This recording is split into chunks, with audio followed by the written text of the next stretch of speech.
प्रिय छात्रों नमस्कार। हिंदी कक्षा में आप सबका स्वागत है। तो बच्चों आज हम संधि विषय में के बारे में जो है वो जानकारी प्राप्त करेंगे। और संधि किसे कहते हैं, संधि क्या होती है, ठीक है, और संधि के भेद कौन कौन से होते हैं, और संधि के नियम क्या क्या होते हैं, और संधि जो है वो कैसे पदों के बीच में होती है, वर्णों के बीच में कैसे जो संधि है वो होती है, तो इसके बारे में हम जानने का प्रयत्न करेंगे। तो सबसे पहले बच्चों है संधि की परिभाषा। संधि की परिभाषा के अंतर्गत कहा कि दो वर्णों के मेल को संधि कहते हैं, या हम यूँ कहें कि वे दो वर्णों का मेल जो है वो स्वर और व्यंजन का भी हो सकता है, व्यंजन और स्वर का भी हो सकता है, विसर्ग और व्यंजन स्वर का भी हो सकता है। तो इस तरह से ये जो वर्णों का मेल है, दो पदों के बीच में जो वर्ण आते हैं उनका मेल संधि कहलाता है। अब वो वर्ण जो हैं वो कहाँ पर होने चाहिए कि उनका संधि जो है वो हो, उन दोनों का मेल जो है वो किस परिस्थिति में हो, तो अब हमें वो सब देखना है। तो दूसरे अर्थों में संधि का सामान्य अर्थ है मेल। इसमें दो अक्षर मिलने से तीसरे शब्द रचना होती है, इसी को संधि कहते हैं। तो कहने का अभिप्राय यह है कि दो वर्णों का जब मेल होता है तो उसमें वो मेल होने पर एक नया वर्ण भी कई बार जो है वो बन जाता है, नया रूप ले लेता है वर्ण। तो वो ही जो विकार है, तो दोनों वर्णों के मेल से उत्पन्न जो विकार है उसको संधि कहते हैं। तो अब कहता है उन पदों को मूल रूप से पृथक कर देना संधि विच्छेद कहलाता है। तो संधि विच्छेद क्या होता है, वही दोनों पद जब हम उनके मिलाने को, उन दोनों पदों के मेल को संधि कहते हैं, और दोनों पदों का जो विच्छेद है अलग अलग करके जो रखना है वो संधि विच्छेद कहलाता है। अब देखिए जैसे हिम आले हिमालय, तो ये संधि है, और अत्यधिक अति प्लस अधिक ये संधि विच्छेद है। तो कुछ हम उदाहरण देखेंगे जहाँ पर यथा और उचित है, यथोचित, यथः इच्छा, ये विसर्ग संधि का उदाहरण है। ईश्वा ये स्वर संधि का उदाहरण है, ऊपर भी स्वर संधि का उदाहरण है। आत्म उत्सर्ग ये भी स्वर संधि के उदाहरण है, ठीक है। तो ये सारे के सारे उदाहरण जो हैं वो स्वर संधि के उदाहरण हैं। और उसके बाद हम देखते हैं संधि के भेद। तो संधि के भेद कितने हैं, अर्थात संधि के जो वर्णों में जो संधि होती है वो उसके अनुसार कितने जो हैं वो प्रकार की संधि जो है वो होती है। तो संधि के भेद में तीन है। स्वर संधि, स्वरों के बीच में होने वाली संधि है, जो स्वर के बाद जब स्वर आ जाता है तो उसके मेल से जो विकार उत्पन्न होता है उसे स्वर संधि। व्यंजन संधि, व्यंजन के बाद कोई स्वर या व्यंजन आ जाने पर जो विकार उत्पन्न होता है व्यंजन संधि कहते हैं उसे। विसर्ग संधि, सीधा सीधा परिभाषा है, विसर्ग के बाद यदि स्वर या व्यंजन आ जाता है तो उसे विसर्ग संधि कहते हैं। तो तीनों ही जो संधियाँ हैं बच्चों, इसकी परिभाषा बड़ी आसान है। स्वर संधि में स्वर के बाद यदि स्वर आ जाए तो ही स्वर संधि होती है। व्यंजन संधि में व्यंजन के बाद स्वर या व्यंजन कोई भी आ जाए तो व्यंजन संधि कहलाती है। विसर्ग संधि, विसर्ग के बाद स्वर या व्यंजन आ जाए तो वह विसर्ग संधि कहलाती है। कहने का अभिप्राय जो है कि जो संधि है उस ही वर्ण के आगे यदि कोई वर्ण आता है, स्वर संधि में तो स्वर की ही बात होगी, स्वर के बाद स्वर ही आएगा। व्यंजन संधि में व्यंजन के बाद कोई स्वर या व्यंजन आएगा, और विसर्ग संधि में विसर्ग के बाद कोई स्वर या व्यंजन आएगा। अब ये कैसे बाद जो बात हम कर रहे हैं कि उसके बाद आएगा उसके बाद आएगा, तो ये कहाँ पर होना चाहिए शब्द में, वो अब हम देखेंगे। जैसे यहाँ पर बताया हुआ है कि जैसे विद्या और अर्थी, ये दो संधि विच्छेद किया हुआ विद्यार्थी का। तो विद्या के अब जो संधि होती है वो वास्तव में जो पहला पद होता है उस पद का अंतिम वर्ण और दूसरे पद का जो पहला वर्ण होता है उनके मिलने पर एक नया वर्ण जो बनता है उसी को संधि कहते हैं। वास्तव में ये वर्णों का मेल है, ठीक है ना। तो उन वर्णों के मेल से जो विकार उत्पन्न होता है, जो एक नया वर्ण उनकी जगह आ जाता है और फिर दोनों वर्ण जो है वो शब्द जो है वो जुड़ते हैं और एक नया शब्द बनाते हैं, जो वो संध्यात्मक शब्द होता है। ठीक है, तो उसी को हम संधि पद कहते हैं। सूर्य उदय, सूर्योदया। अब कुछ कुछ विकार जो हैं वो आगे हम देखेंगे क्या क्या होते हैं। मुनि इंद्रा, मुनीन्द्रा। ठीक है, दीर्घ संधि, कवीश्वरा। तो इस तरह से अब स्वर संधि के बच्चों जो है 5 भेद बताए गए हैं। दीर्घ संधि के अभिप्राय यहाँ पर जब वर्ण आपस में मिलते हैं और वो एक दीर्घ रूप हो जाते हैं, जब दोनों वर्णों को गुण हो जाता है तो तब उनको जो है गुण संधि आत्मक शब्द कहा जाता है। जहाँ तब वहाँ पर गुण संधि होती है जब वर्णों को आपस में, स्वर वर्णों का जब गुण रूप जो है वो बनता है। तो इस तरह से वृद्धि रूप है जो स्वर वर्णों का, उसे वृद्धि संधि कहा जाता है। ठीक है, यण संधि, तो यण संधि किसे कहते हैं, वो क्या होती है, कैसे बनती है, वो पढ़ा जाएगा। अयादि संधि, तो ये अयादि संधि क्या होती है, तो ये हम उदाहरणों के द्वारा अब आगे इसकी जानकारी प्राप्त करेंगे। तो सबसे पहले जो है वो दीर्घ संधि है। दीर्घ संधि की सीधी सीधी बात है बच्चों, बताया हुआ। दीर्घ का मतलब है कि दोनों वर्णों का दीर्घ हो जाना।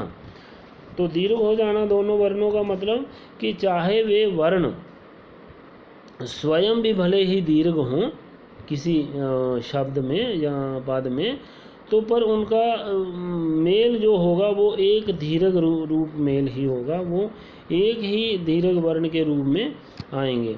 जैसे कहता है कि यदि अ, आ, ई, उ, मतलब कि आ के बाद आ ही होना चाहिए, वो दीर्घ हो चाहे ह्रस्व हो, चाहे ह्रस्व हो चाहे दीर्घ हो। पहले पद का अंतिम वर्ण चाहे ह्रस्व हो चाहे दीर्घ हो, कोई भी हो, पर उसके बाद वाला जो दूसरा शब्द है उसका भी पहला वर्ण चाहे ह्रस्व हो चाहे दीर्घ हो, तो दोनों की जगह पर एक दीर्घ हो जाएगा। इसी तरह से ई के बाद ई आ जाए, छोटी हो ई या बड़ी हो, दीर्घ हो या ह्रस्व हो, तो दोनों के स्थान पर एक दीर्घ ई हो जाता है। इसी तरह दोनों के स्थान पर एक दीर्घ ऊ हो जाता है। इसी तरह दोनों और री के स्थान पर जो है एक दीर्घ री जो है वो हो जाता है। ये ज़्यादातर संस्कृत में होता है, ठीक है, और हिंदी में जो है इसका कम ही प्रयोग होता है दीर्घ री का। अच्छा, उसके बाद बच्चों हम देखते हैं कि जैसे ये देखो, आ के बाद आ जाएगा तो भी बड़ा बन जाएगा, ह्रस्व आ के बाद बड़ा होगा तो भी बड़ा हो जाएगा। ठीक है ना, दीर्घ आ के बाद ह्रस्व आ, तो दीर्घ आ के आकार के बाद दीर्घ आकार आने पर जो है वो एक दीर्घ जो आकार है वो बन जाता है। इसी तरह ई का उदाहरण है, एक ह्रस्व ई के बाद ह्रस्व ई आने पर दीर्घ ई, इसी तरह ह्रस्व ई के बाद दीर्घ ई आने पर एक दीर्घ ई, तो एक दीर्घ वर्ण जो है दोनों की जगह पर हो जाता है, चाहे वो दोनों ही दीर्घ हो, पहले पद का अंतिम वर्ण दीर्घ हो, दूसरे पद का पहला वर्ण चाहे दीर्घ हो, तो दोनों के स्थान पर एक दीर्घ रूप हो जाता है। ठीक है, तो ये आपका दीर्घ संधि का सारे उदाहरण है बच्चे, इनको लिख लें आप अपनी कॉपी पर और इनको अच्छी तरह से इनका अभ्यास कर लें। आगे है गुण संधि।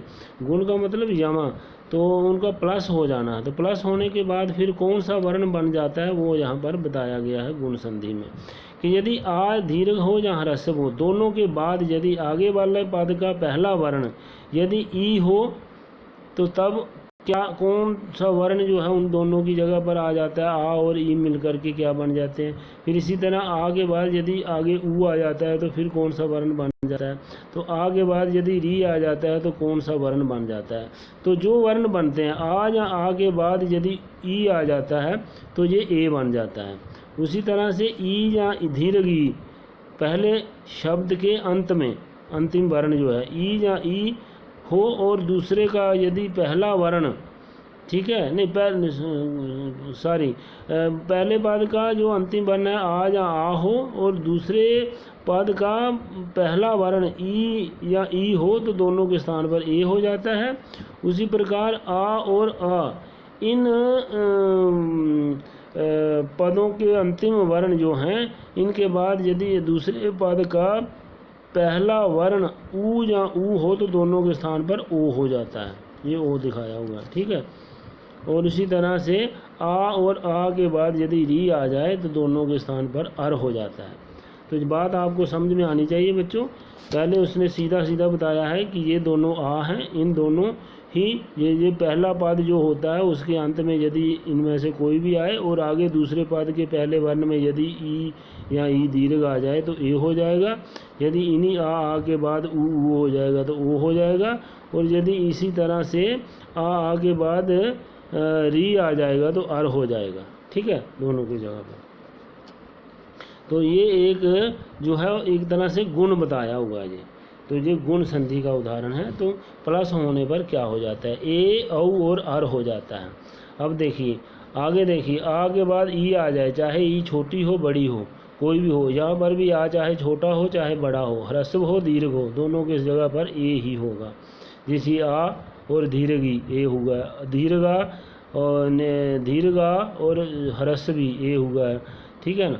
तो इसी तरह से यदि यहाँ पर अगर दीर्घा और दीर्घ ई भी होता तो भी ए ही होना था। ठीक है। तो महेंद्र, इसी तरह ऊ का उदाहरण वो हो गया है, ह्रस्व हो छोटा हो दीर्घ ऊ हो। ठीक है, चाहे आ जो है वो दीर्घ हो चाहे ऊ भी भले ही दीर्घ हो तो भी जो है दोनों के स्थान पर ओ ही होगा। ठीक है। तो ये आ के बाद री आ जाए तो अर, आ के बाद यदि दीर्घ आ के बाद भी री आ जाए तो अर हो जाएगा। तो महर्षि, ये उदाहरण बनेंगे। उसके बाद बच्चों वृद्धि संधि है। वृद्धि संधि का मतलब यही है कि अब भी यदि आ के बाद आ ह्रस्व या दीर्घ, ये बड़ा ध्यान रखने की बात है। यदि आ ह्रस्व, यहाँ देखिए सारे के सारे आ दीर्घ आया हुआ, अभी आ की बात चल रही है। और उसके बाद यदि अन्य कोई स्वर वर्ण आ जाते हैं तो देखिए क्या परिवर्तन हो जाता है। इस तरह से अलग अलग परिवर्तन हो जाता है। अब वही कहता है कि यदि आ दीर्घ के बाद यदि ए आ जाए तो दोनों के स्थान पर क्या हो जाता है, ए ही हो जाता है। आ दीर्घ के बाद यदि ओ आ जाए तो दोनों के स्थान पर औ हो जाएगा। ये यहाँ पर हम देखते हैं, है ना, ये दिखाया हो। आ और आ के बाद यदि ए आ जाए तो दोनों के स्थान पर ए ही। ठीक है। और आ या आ के बाद यदि दोनों ए आ जाए तो दोनों के स्थान पर ए ही हो जाता है। और यदि आ और दीर्घ आ के बाद यदि ओ आ जाए तो दोनों के स्थान पर औ हो जाता है। इसी तरह से आ और आ के बाद यदि दोनों के स्थान पर अर आ जाए तो आर हो जाता है। वो यहाँ बताया नहीं है पर उनको फिर आर हो जाता है, अर को आर। तो अब देखिए आ और ए के बाद ए आया तो ए हो गया, एक ए कम। ठीक है। आ के बाद चाहे दीर्घ ए आ जाए, दीर्घ ए आए मतलब ए जो वर्ण है, ये गुण वर्ण जो है ये आ जाए तो दोनों की वृद्धि हो जाती है। इसको वृद्धि कहा गया। आ और ए की वृद्धि होकर के ए हो गया है, आ और ए की वृद्धि करके ए हो गया। एक एक नव ऐश्वर्य नवैश्वर्य, ऐ महा ऐश्वर्य महेश्वर्य, सदा एव सदैव। तो देखिए दीर्घा है और यहाँ पर ए है तो उसके बाद ए हो गया है। तो इस तरह से जब कोई गुण वर्ण आगे आ जाता है, गुण वर्ण ही है, जैसे ए जो है किसका रूप है, आ और ई का रूप है ए, तो जब आ के बाद ए आ जाए तो फिर वृद्धि होकर के मतलब आ और ई मिलकर के गुण होगा ए, और यदि फिर आ के बाद ये गुण वाले वर्ण आ जाएंगे तो फिर वृद्धि हो जाएगी, उसी गुण की वृद्धि हुई है बच्चे, इसीलिए इसका नाम वृद्धि संधि कहा गया है। पहले गुण हुआ था तो इसलिए इनको गुण संधि कहा। अब इनकी वृद्धि हो गई, एक ए की जगह ए, जो इस तरह से दो ए की मात्राओं के रूप में इसका प्रयोग अब होने लगा यहाँ पर भी। इसी तरह ओ का वृद्धि हो गई, आ और ओ औ वृद्धि हो गई। ठीक है। तो ये जो है दो उदाहरण हैं वृद्धि के। आगे है यन संधि। यन संधि का अभिप्राय ये है कि पहले वर्ण के अंतिम वर्ण में पहले शब्द का अंतिम वर्ण यदि ई है, ह्रस्व ई है या दीर्घ ई है, तो उसके स्थान पर क्या हो जाता है, हाँ आगे यदि कोई और दूसरा वर्ण आ जाए, ई के बाद ई आएगी तो दीर्घ हो जाएगा। लेकिन यदि ई नहीं आती है, कोई और वर्ण अगर आता है तो उसको क्या हो जाएगा, और कोई दूसरा वर्ण जो है वो हो जाएगा। अब क्या क्या वर्ण हो जाएंगे, ई के स्थान पर या होता है, ऊ के स्थान पर वाह हो जाता है और ई के स्थान पर र हो जाता है। तो इस तरह से इन तीनों के ही स्थान पर अलग अलग वर्ण जो है वो हो जाते हैं। ये अब इनकी अवस्था कैसी होनी चाहिए कि यदि पहले पद का अंतिम वर्ण ई है तो आगे कोई ऊ या और कोई अगर वर्ण है तो तब ई को या हो जाता है। ठीक है, तो जहाँ ई के बाद यदि अ वर्ण है, ई के बाद यदि ऊ वर्ण है, तो यदि कोई और वर्ण है तो ई को या हो जाता है। इसी तरह से जो है और यदि ऊ वर्ण है, ऊ वर्ण है अंतिम ऊ वर्ण के बाद यदि कोई और वर्ण है, कोई और वर्ण है तो उसको ऊ को वा हो जाता है।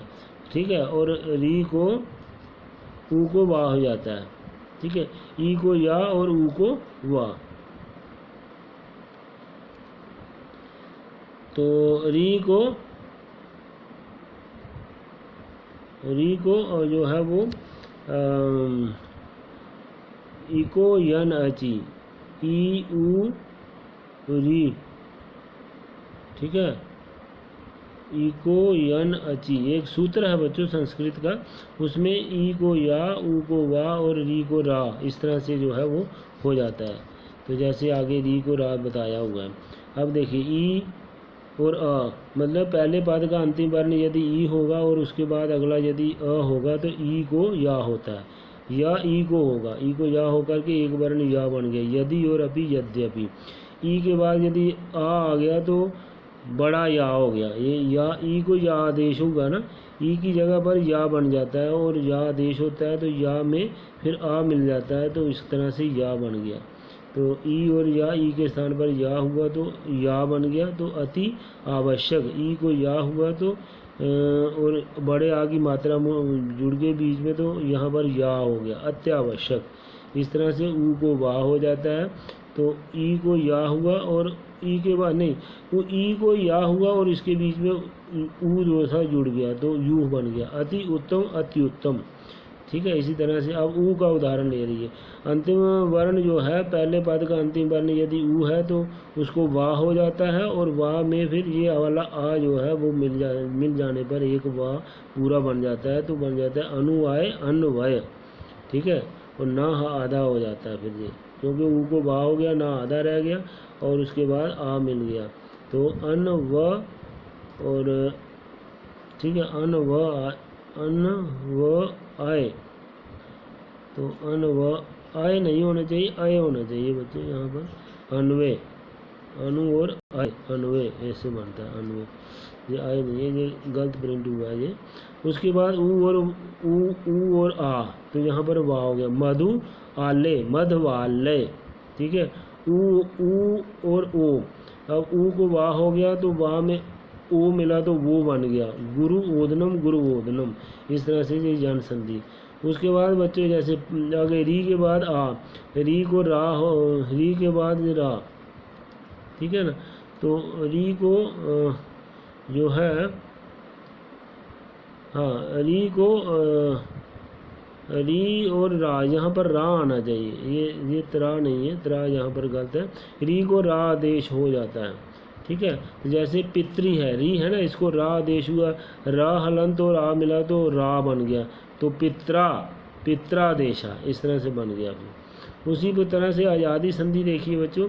आजादी संधि में क्या है कि अब यदि ए और ए ओ औ, इन चारों जो पहले पद, जो संधि का जो पहला पद होगा उनके अंतिम वर्ण यदि क्या नाम, उनका अंतिम वर्ण यदि ए ओ औ ये होगा तो इनके स्थान पर, ए के स्थान पर हो जाएगा अय, ए के स्थान पर आय, औ के स्थान पर अब और औ के स्थान पर आव।